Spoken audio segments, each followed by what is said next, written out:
A long time ago, in a land called lived a man named Abram. He was just like anyone else. He had a family, a home, and a comfortable life. But one day, everything changed. God spoke to Abram and said, "Leave your country, your people, and your father's house. Go to the land I will show you. I will make you a great nation." Can you imagine that? Leaving everything behind, just because God said so? But guess what?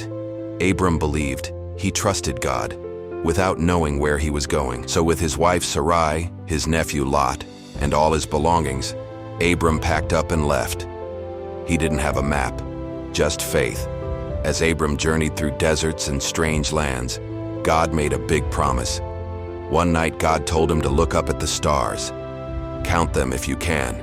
That's how many descendants you will have. There was just one problem. Abram and Sarai had no children, and they were getting old, really old.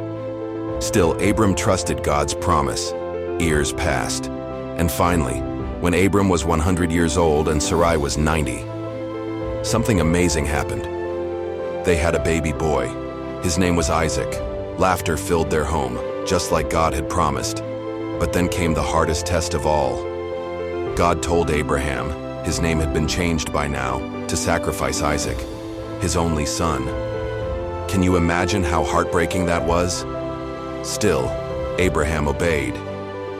He took Isaac up a mountain, built an altar, and prepared to do what God asked. But just as he raised the knife, "Stop. Don't hurt the boy.